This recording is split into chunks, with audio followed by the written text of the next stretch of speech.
Now we are going back to the fourth position of the purchase transaction, which is this one. We are going to put the cash and deposits or any kinds of credit payments that you can make. It doesn't restrict to cash and deposits, but in most of the situations, we will see cash and deposits.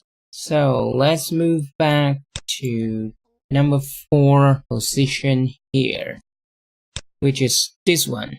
This is the GLAcctNum account underscore P4. You have to type in the column head exactly like this. And so we can take a look at the formula just like the previous part. The first part is if the position number is 4 and the transaction type code is P, then we will look up from the bookkeeping interface the column head called settled trans item code. We are matching it by the JE number with the same JE number in the bookkeeping interface. We have to keep this in mind. Settled trans item code. Usually just press this.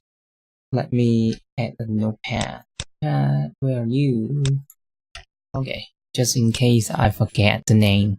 Let's delete everything first. What I do is I just copy. This time I'll copy the first column because it contains the match function. And I'll change the position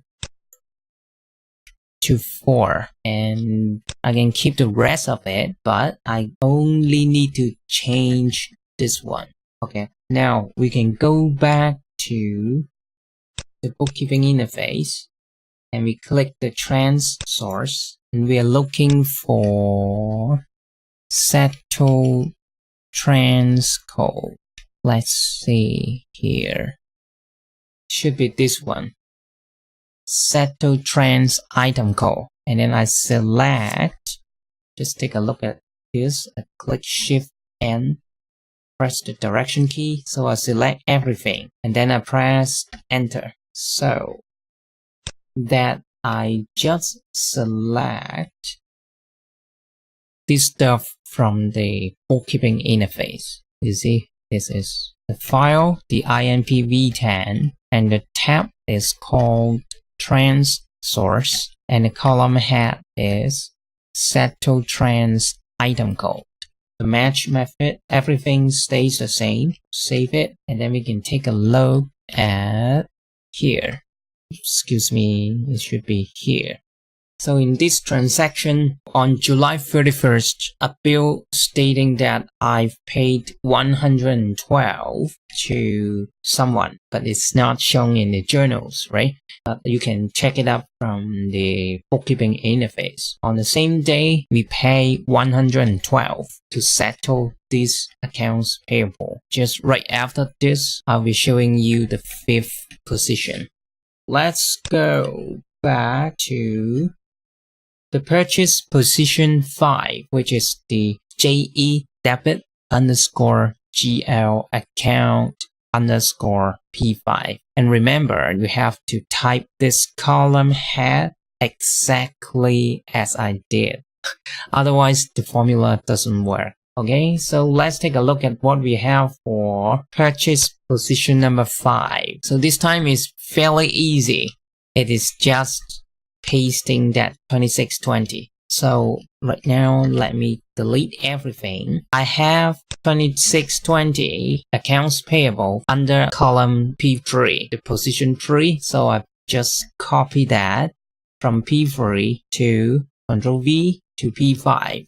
The only thing that I need to change is the position number. I just change it to 5. Save it. When I go back to check my result, again, you won't see this part yet because you are creating everything from left to right. But I'm just showing what you will see. So this is the 1000. That is the position 4, and this is the position 5, 2620. For purchase transaction, we don't have position 6. So you see a big 0 here. Just a little bit add on to this. So if you have a multi-currency version, you might have things on position number 6. But since we're doing the basic version, we don't have anything on position 6 of a purchase transaction. So just keep that in mind. So let's take a break and we will move on to the revenue part of journal entries.